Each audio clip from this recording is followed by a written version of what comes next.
నమస్తే, welcome to BCN news. నేను విజయలక్ష్మి. ముందుగా బీసీఎన్ ప్రేక్షకులకు శ్రీరామనవమి శుభాకాంక్షలు. ఇప్పుడు ముఖ్యాంశాలు.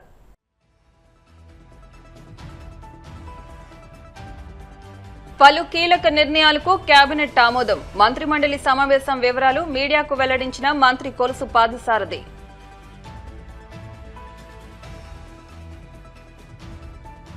మార్కాపురం బస్సు ప్రమాద స్థలిని పరిశీలించిన హోంమంత్రి అనిత. మృతుల కుటుంబాలకు గాయపడిన వారికి ప్రభుత్వం అన్ని విధాలా అండగా నిలుస్తోందని భరోసా.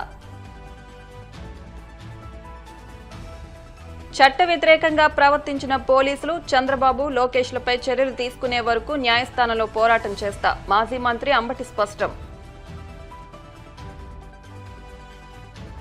వాడపల్లి వెంకన్న ఆలయంలో ప్రత్యేక పూజలు. మంగళ వాయిద్యాల నడుమ శ్రీ స్వామి అమ్మవార్లకు మేలుకొలుపు సేవ, ఈశ్వరి లక్ష్మీ హోమం. ముఖ్యమంత్రి చంద్రబాబు అధ్యక్షతన జరిగిన రాష్ట్ర మంత్రిమండలి సమావేశం పలు కీలక నిర్ణయాలకు ఆమోదం తెలిపింది. రాష్ట్రాభివృద్ది, ప్రజా సంక్షేమం, పరిపాలనా సంస్కరణలే లక్ష్యంగా సుదీర్ఘంగా చర్చించి అనేక అంశాలను ఆమోదించారు. అమరావతిని శాశ్వత రాజధానిగా సుస్థిరం చేసేలా అసెంబ్లీలో తీర్మానం ప్రవేశపెట్టడం, న్యాయ వ్యవస్థను బలోపేతం చేస్తూ 96 కొత్త కోట్లు, 1730 ఉద్యోగాలు సృష్టించడం, వడ్డెర సామాజిక వర్గానికి క్వారీలో రిజర్వేషన్లు, ఆస్తి పన్ను, వడ్డీ మాఫీ వంటి సంచలన నిర్ణయాలు తీసుకున్నారు. సమావేశం అనంతరం మంత్రి కొలుసు పార్థసారథి మీడియాకు వివరాలు వెల్లడించారు. మొట్టమొదటిగా గుంటూరు జిల్లా నీరుకొండలో ఎస్ఆర్ఎం యూనివర్సిటీలో అడ్మినిస్ట్రేటివ్ బిల్డింగ్స్ 60 మీటర్ల ఎత్తు వరకు నిర్మించుకోవటానికి అనుమతి ఇవ్వడానికి మంత్రిమండలి ఆమోదం తెలిపింది. ఏపీ ఫైర్ సర్వీసెస్ చట్ట ప్రకారం నిపుణుల కమిటీ సిఫార్సు చేసిన అగ్ని మరియు జీవభద్రతా చర్యలన్నింటినీ తప్పనిసరిగా పాటించాలని నిర్దేశించారు. ఇది యాక్చువల్గా నేషనల్ బిల్డింగ్ కోడ్ ప్రకారం 30 మీటర్ల ఎత్తు వరకే పర్మిషన్ ఉంటుంది. కానీ ఎక్కువ అవైలబిలిటీ లేకపోవటం మూలంగా 60 మీటర్స్ అడ్మినిస్ట్రేటివ్ బిల్డింగ్స్ నిర్మించుకోవాలని చెప్పేసి వారు కోరిన మేర ఒక ఎక్స్పర్ట్ కమిటీని వేసి ఉన్న ఆచరణలో ఉన్న రూల్స్ అండ్ రెగ్యులేషన్స్ అన్నింటినీ కూడా ఫైర్కి సంబంధించి కానివ్వండి, లేకపోతే ఇంకా అన్ని విషయాల మీద చర్చించి డిస్కస్ చేసి దీనికి ఆమోదం మున్సిపల్ అడ్మినిస్ట్రేషన్ శాఖ, తర్వాత అగ్నిమాపక శాఖలతో చర్చించి ఈ అనుమతి ఇచ్చారు. దానికి కేబినెట్ ఆమోదం తెలిపిందని చెప్పేసి మనం చేస్తాం. అదేవిధంగా గౌరవ హైకోర్టు ప్రతిపాదించిన విధంగా 96 కొత్త కోర్టులు ఏర్పాటు చేయడానికి మరియు వాటికి నామకరణ చేయడానికి additional district and session judge court, civil judge court, civil judge కోర్టుకు అవసరమైన 1730 పోస్టులు సృష్టించడానికి, ప్రతి కోర్టులో మసాల్చీ సేవలను అడ్మినిస్ట్రేషన్ ఖర్చులో భాగంగా అవసరం మేరకు వినియోగించుకోవడానికి మరియు న్యాయాధికారుల పోస్టుల సంఖ్యను సంబంధిత కేడర్స్ స్ట్రెంత్లో చేర్చడానికి మంత్రిమండలి ఆమోదం తెలిపింది. సుప్రీంకోర్టు ఉత్తర్వుల ప్రకారం, డైరెక్షన్స్ ప్రకారం సివిల్ కేసులు కానివ్వండి, క్రిమినల్ కేసులు కానివ్వండి 5 సంవత్సరాలకి మించి ఉండకూడదు అని చెప్పేసి కొన్ని నిబంధనలు, కొన్ని డైరెక్షన్స్ ఇవ్వటం జరిగింది. అంతేకాకుండా ప్రతి 10 లక్షల జనాభాకి 50 మంది జడ్జీలు ఉండాలని కూడా ఒక నిబంధన సుప్రీంకోర్టు నిబంధన ఉంది. దీని ప్రకారం ఏంటంటే 2019 చూసినట్లయితే 597 మంది జడ్జిలు, 5,38,020 కేసులు pending.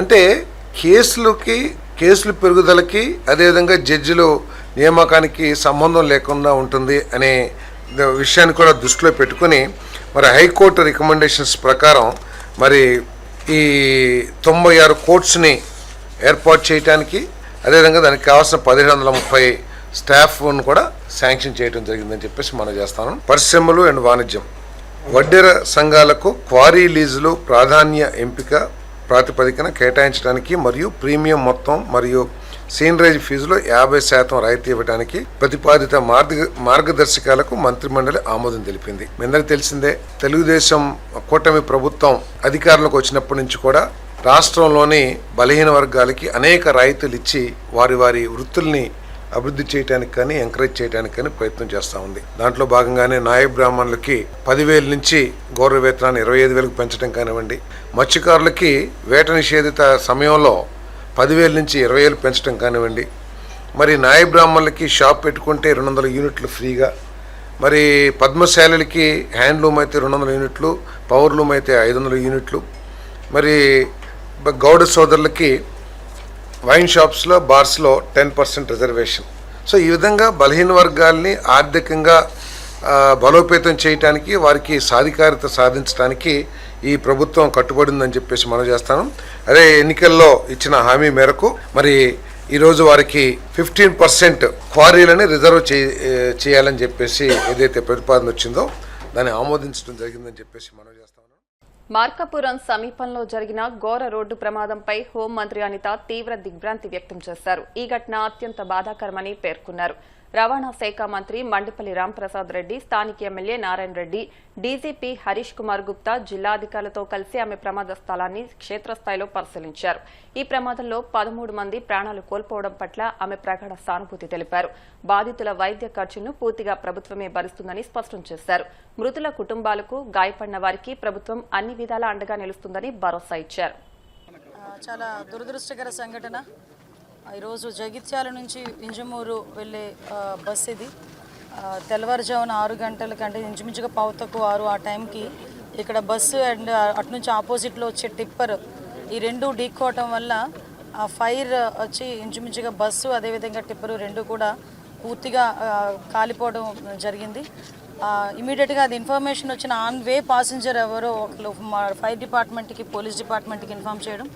Within 10 minutes fire department, within 5 minutes at the same time police department కూడా వితిన్ 10 minutes వచ్చి ఆ రిమైనింగ్ ఎవరైతే ఉన్నారో క్షతగాతులు వాళ్ళందరినీ కూడా రెస్క్యూ చేసి అంబులెన్సెస్ అన్ని రెడీ పెట్టుకుని అంబులెన్స్లో కూడా నియర్ బై హాస్పిటల్కి కూడా తరలించడం జరిగింది.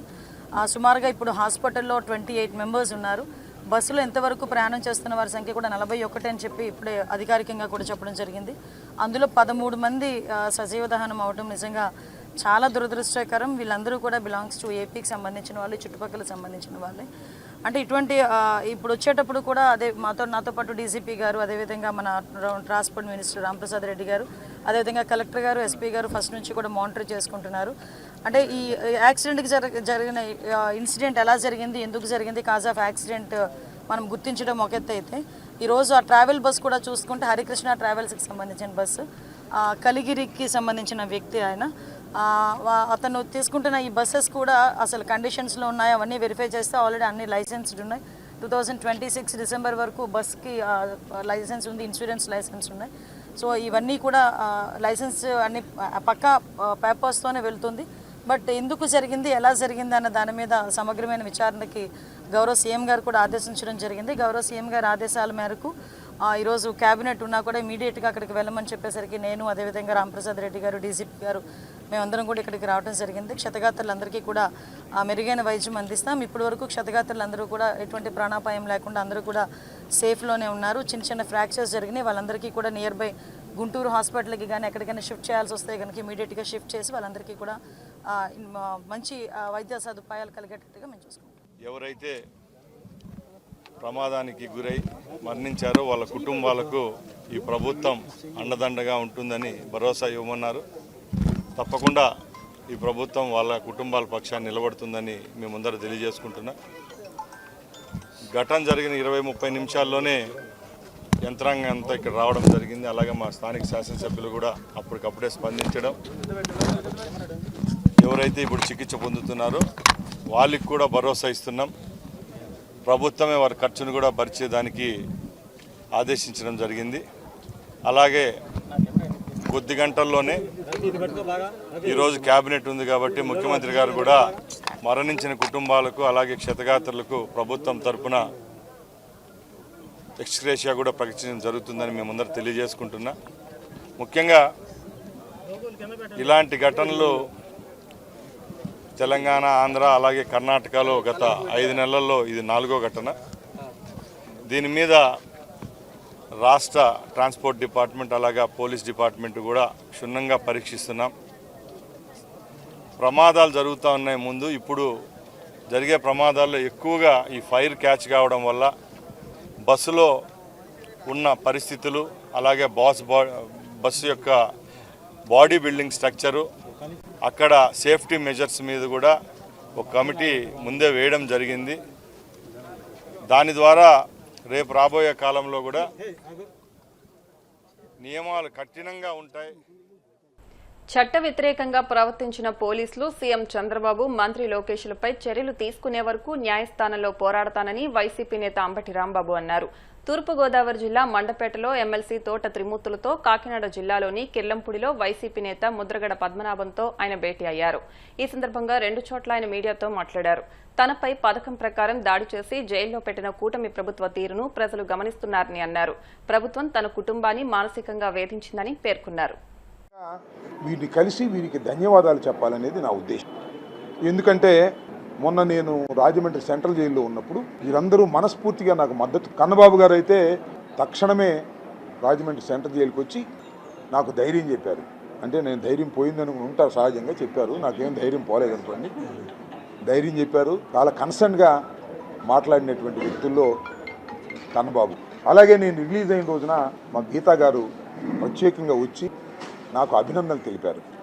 నాకు చిత్రం ఏంటంటే, నేను నిన్న మన రాయుడు గారు నాకు అభినందన సభ ఏర్పాటు చేశారు ద్వారకా తిరుమల. వెనక్కి తిరిగి చూస్తే అభినందన సభ అని నాకు ఏం పదవి వచ్చిందని అభినందన పెడతారో నాకు అర్థం కాలా. ఇక్కడ మీరు గమనించవలసింది ఏంటంటే, నేను జైలుకు వెళ్ళొస్తే నన్ను అభినందిస్తున్నాను.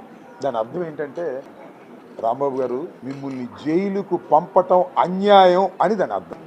దానితో పాటు ఇంకొక అర్థం ఏంటో తెలుసా, రాంబాబు గారు మీరు జైల్లో ఉన్న చాలా ధైర్యంగా ఉన్నారు, మాకు ధైర్యాన్ని ఇచ్చారు క్యాడర్కి అనేది కూడా నాకు అర్థమవుతుంది. దానితో పాటు నన్ను జైలు పంపడానికి, నా మీద కేసులు పెట్టడానికి ప్రధానమైన కారణం ఆ రోజున నేను చంద్రబాబు నాయుడు గారిని దూషించానని పెట్టారని నేను అనుకోవటం. ఎందుకంటే దూషించానని ఎవరైనా అనుకుంటారు, పొరపాటున నోరు జారానని వెంటనే గంటల వ్యవధిలోనే నేను క్షమాపణ చెప్పేశా.